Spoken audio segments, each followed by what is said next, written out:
Chapter 9 of Sociology 3392, Survey Research. Okay, so people tend to use survey versus interview interchangeably, but they are two very, very distinct concepts. This is something that's definitely going to be asked on the exam, the difference between a survey and an interview. So an interview is a qualitative method. It's very in-depth and have open-ended questions, whereas a survey uses quantitative methods.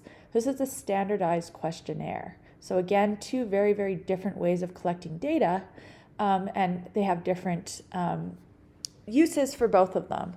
So generally, when you want to do very in-depth interviews, maybe exploratory research, you would want to use an interview. And when you have a very large number of people that you want to get information from, you would then give them a survey, which uses quantitative methods and statistical data analysis.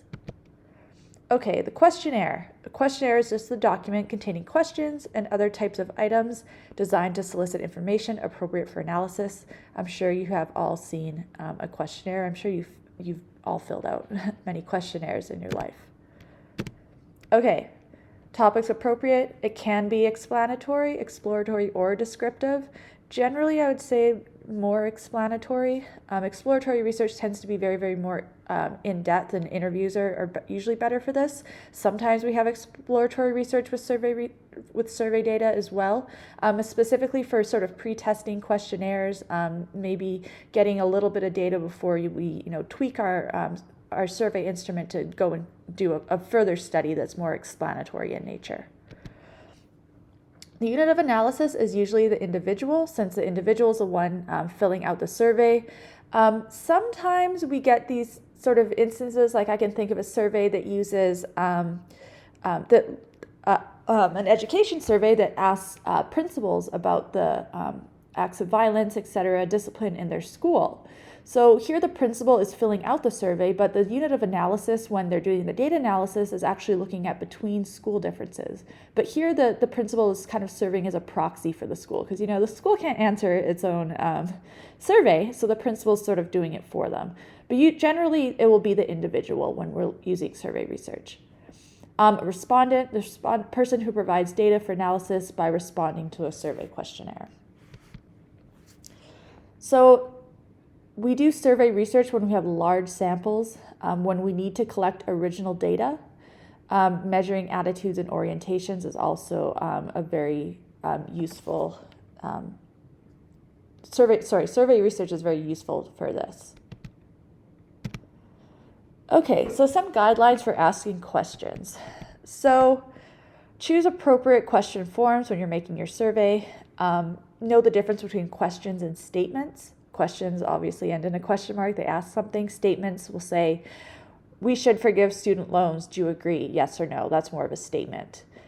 Surveys can use open-ended or closed-ended questions. Generally, we tend to mostly use closed-ended questions, but for some questions on a survey, they might have an open-ended space afterwards that asks you to sort of explain your answer.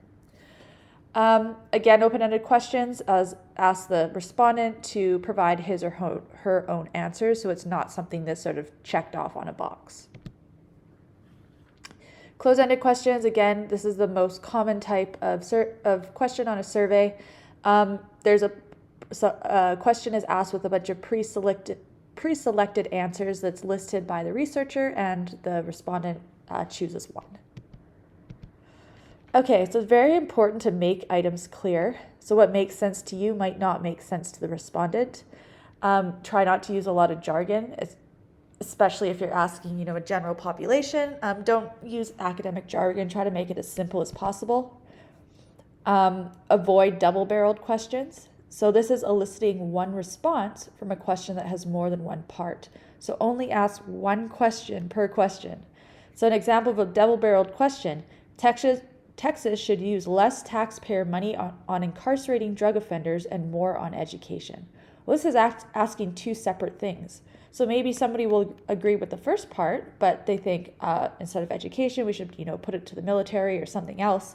So again, this is asking two separate things. So make sure that you're only asking one question at a time. Respondents must be competent to answer. Again, respondents may not have the information to answer the question. So if you ask in a survey, who was the better president, the president in 1960 or 1970? Well, generally people don't know who the presidents were during those years, especially if they didn't live during them. So they might not have the information to answer that question, and they're probably either going to skip it or guess, both of which, we do not want. Respondents must be willing to answer. Again, if it's a very, very sensitive topic, they're going to be less willing to answer. It depends sort of how you're wording your questions. We'll talk about sort of how to do this a little bit later on. But sensitive topics, we can ask them, but it's going to be a little bit different to elicit an answer. So try to not ask sensitive topics, although a lot of our social research, does hinge on these things like victimization, crime, poverty, etc. Questions should be relevant, so don't ask things that don't matter. Don't ask them on a survey on, victimization. What did you have for lunch yesterday? It just, it's just extra work for them. Short items are best. Again, keep it simple as possible to get the answers from people. If you're making it too complicated, people are either going to get frustrated and not do your survey, or they're just going to, randomly guess, which we do not want. We want to avoid negative terms. So do not use the word do not in your survey questions. So here's an example of a survey question that shouldn't be used. Student loans should not be forgiven. People will gloss right over that word not. So it's best to, avoid the negative items and keep it, positive, meaning student loans should be forgiven, yes or no. Because people will just miss that word not and then give, the opposite answer of what they're really feeling. Avoid biased items and terms. So it's interesting when you see surveys maybe for political candidates, they tend to use very, very biased items, sort of eliciting an emotional response from the person. We do not want to do this in social research. We want to sort of remain as objective as possible. So the support for something might depend on how you word it.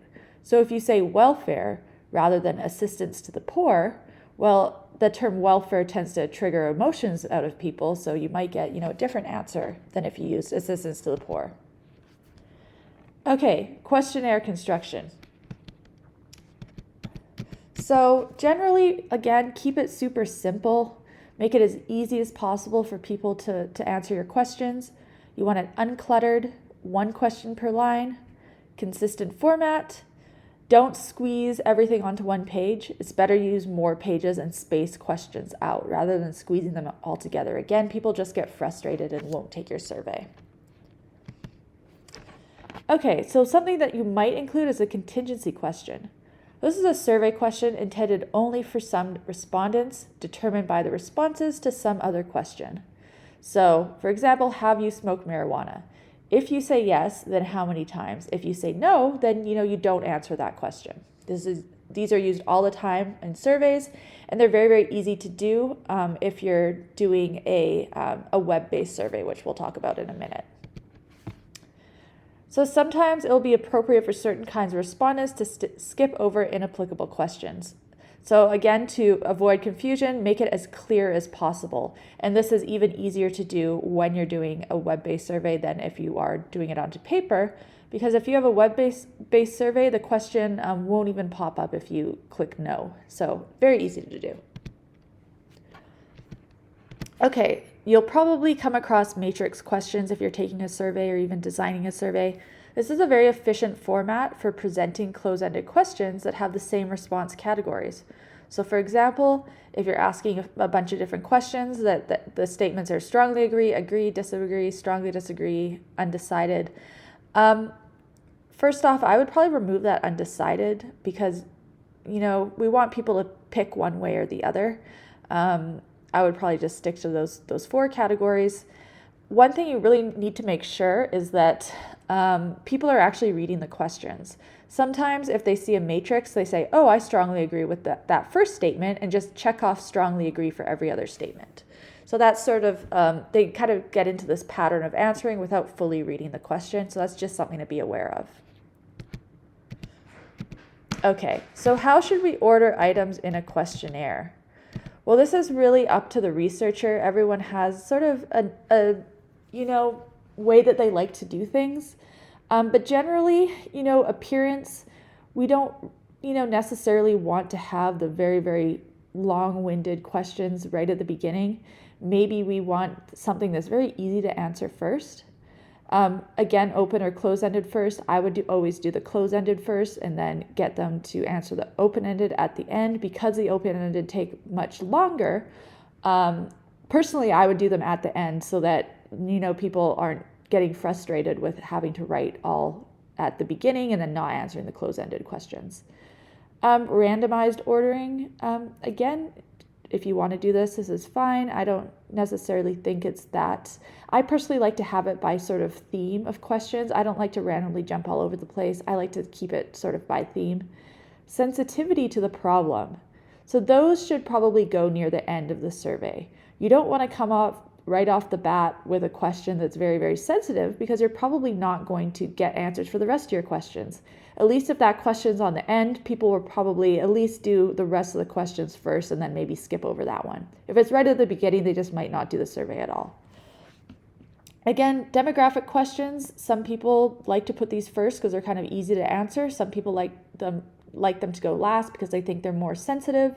I personally could go either way. I don't necessarily think it's a right or wrong way of doing this. I tend to have them at the end though. Questionnaire instructions.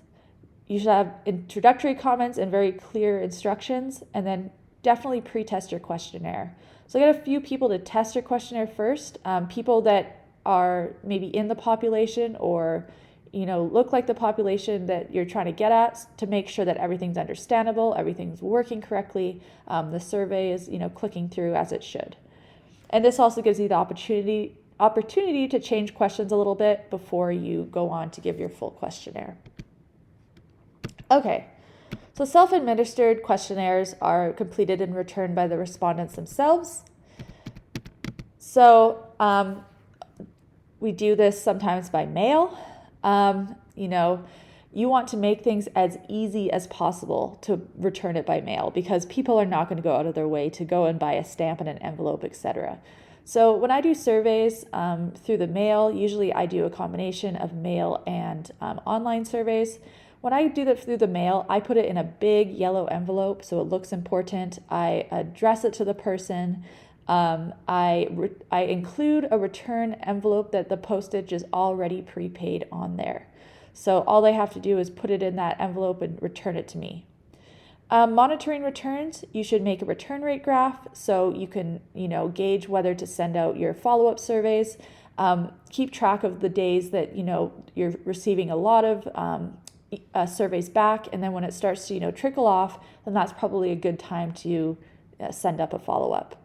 So follow-up mailings, probably 1 original and 2 follow-ups is most efficient. What I do is 2 email surveys and then 1 follow-up that is a mail, and then I leave it alone and I do not contact them again. Okay, response rates.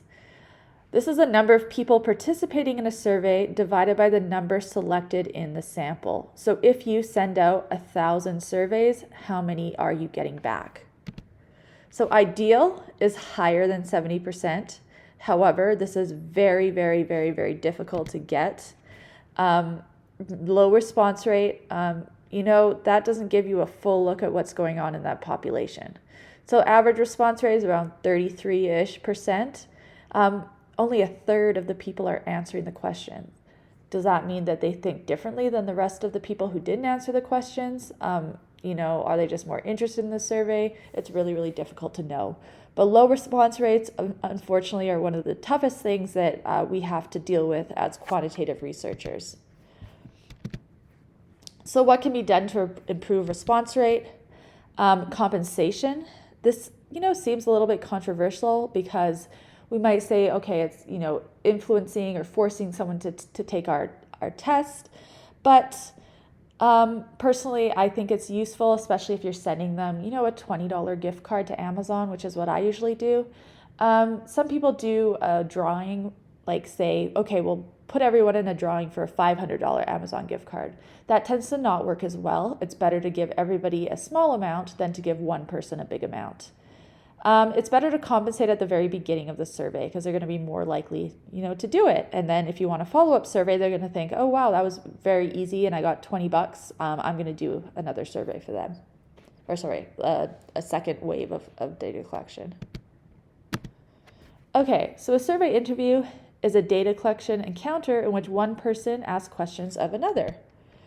So the role of a survey interviewer, the interviewers tend to solicit higher responses than mail surveys because it's harder to say no to somebody's face. So if you walk up to somebody and say, hi there, we'd like you to take this quick survey, we'll give you a $20 Amazon gift card, you're probably going to get a better response rate than if you're going to email people. Interviewers also are useful because they can, help the respondents understand questions. They minimize don't know and no answer responses because, they might be able to explain the question a little bit. Interviewers can observe respondents while completing the questionnaire to make sure that the person that we want is completing the interview. So some general guidelines: dress appropriately for the population that you're aiming to get. If you're trying to survey homeless individuals, don't go dressing up in a 3-piece suit and looking all fancy because they're probably not going to want to talk to you. They're going to want to talk to you if you're more dressed down in jeans and sneakers. Be familiar with the questionnaire. Don't read it for the first time when you're trying to get an answer from a respondent. Follow question wording exactly, so don't change things. Read exactly what's on the survey. Record responses exactly. Again, so if someone says no and you think, oh, well, he's probably lying, I'm going to check off yes. That's no good. Probe when necessary. This is probably only for the open-ended questions. Maybe, you say, okay, can you elaborate on that a little bit? Not really necessary when you have close-ended questions. Okay, telephone surveys. Generally, used to be how surveys are done. Generally, this is not a good way of doing surveys anymore. We get how many scam calls on our phones every single day. Pretty much everyone I know is not answering phone numbers they don't use any, or they don't know. Advantages: it does save time and money. Personal safety: you're at a distance from the person if they get irate. But not many households have phones anymore. Unlisted phone numbers you're not going to answer them. Answering machines, voicemails, caller ID. We just, it's not a good way of doing surveys anymore. So we just tend to not use it, especially in the social science. One reason that you might use a telephone survey is if somebody has already agreed to be part of your survey and gives you a phone number to call them. But just randomly cold calling people is not a good method anymore. So random digit dialing, this is usually how telephone surveys work, is a sampling technique in which random numbers are selected from within a range of numbers to active telephones. So again, they're just randomly dialing numbers and hoping that someone's going to answer on the other end. Computer-assisted telephone interview. This is a data collection technique in which a telephone survey questionnaire is stored in a computer, permitting the interviewer to read the questions from the monitor and enter the answers on the computer keyboard. Okay, online surveys. These are done all the time now in social research. You could potentially do this if you want to do a quantitative survey. A good way of doing this is through an online survey. It's really easy to do. It has its downfalls as well. Representative, maybe not. It depends on who your population is. So if your population is Texas Tech students, maybe it's going to be a little bit more representative because, we all have emails. We're all, able to do an internet survey. But some demographics are, not good at anything computer related or don't have an email or anything. So, maybe older individuals would be less likely to respond to an internet survey. It's good for respondents who visit a particular website. So sometimes you will get, you'll buy something online and then the website will send you a survey after to ask about how your experience was. They seem to have similar response rates to mail surveys. Okay, so for your online survey, I use SurveyMonkey, but you can use Qualtrics, you can use Google Forms. I think students tend to generally use Google Forms because students don't have the full access through TTU to SurveyMonkey. Faculty do, so I use it. But you could use that if you want, or Google Forms seems to be the preferred choice for students who have taken this class. So a few do's and don'ts of online surveys. Do use consistent wording, do use simple language, don't force excessive scrolling, do offer to share select results with respondents, do plan time and day of initial mailing. So you don't want to send out a survey on the weekend or on a Friday afternoon or even a Monday morning when there's tons of emails. I tend to like to send out surveys Tuesday, Wednesday, Thursdays in the mid morning. So around like 10-ish o'clock. My sort of, way of thinking is that first thing in the morning, they're going to have a ton of emails. They're just going to delete that. By the time that they finish answering their emails, middle of the day, they might be kind of bored and be like, okay, I'll take this survey.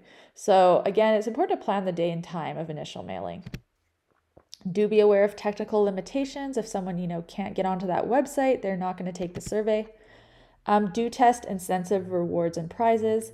Again, personally, I like to give everybody a $20 gift card. I feel it works better than doing a lottery for like a larger gift card. And places that I feel Amazon's best, I prefer to give, everyone a gift card to like a small business in their town, but that's not really possible. And, most people have access to get things delivered by Amazon. Do limit studies to less than 15 minutes. They're not going to take it if it's longer than that. Okay, so a comparison of survey methods. Self-administered questionnaires are cheaper and faster than face-to-face interviews. You can reach people in all different locations. It requires a smaller staff. People are generally more willing to answer controversial items if they're not speaking directly to a human. Interview surveys, there's better responses, fewer incomplete questionnaires, more effective for complicated questionnaires, especially those that have open-ended questions. Face-to-face is more intimate, so you might not get the sort of controversial answers to controversial questions that you might get with a self-administered questionnaire. Telephone surveys, they're cheaper, more time efficient, but just don't do them anymore. They're just not a good way of doing surveys. Online surveys, there's a lot of available software and websites out there that are easy to use. It's easy to build surveys, and it can reach people, all over the world. Okay, strengths of survey research. It's useful describing large populations. It helps make large samples possible. Surveys are flexible when you're creating it, so you can add all sorts of questions that you want to add. You can plan out ahead of time. They're standardized questions, so everybody has to answer, the same question. Interviews tend to be a little bit different where people might be answering, you might be asking questions in different ways. Weaknesses. Sometimes you're fitting round pegs in square holes, meaning that some people don't necessarily fit these answers that they are given, and that, if they don't agree or they don't relate to any of the answers, they're probably going to skip it. Seldom deal with the context of social life. They're inflexible. Once a survey has been built and people start taking it, you cannot change that survey. It doesn't work. You have to give the same survey to the same people. It's kind of artificial. Weak on validity, but strong on reliability, meaning that the validity, depending on your questions, we talked about how to make your questions and your items more valid, your measures more valid, but there's strong reliability, meaning that two people administering the same survey questionnaire are probably going to get the same answers. Okay, so secondary data analysis. This is used all the time with survey research. We talked a little bit about it already. It's a form of research in which the data collected and processed by one researcher are reanalyzed by another.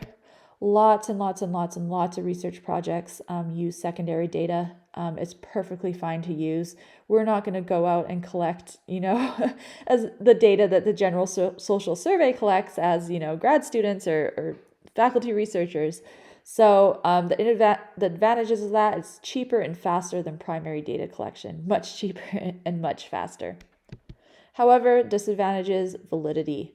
You can only use what's available on the survey. And there's lots of times where I thought of a great research question, but I could not find a survey that asked that question in the way I wanted to ask it. So I wasn't able to, examine that research question.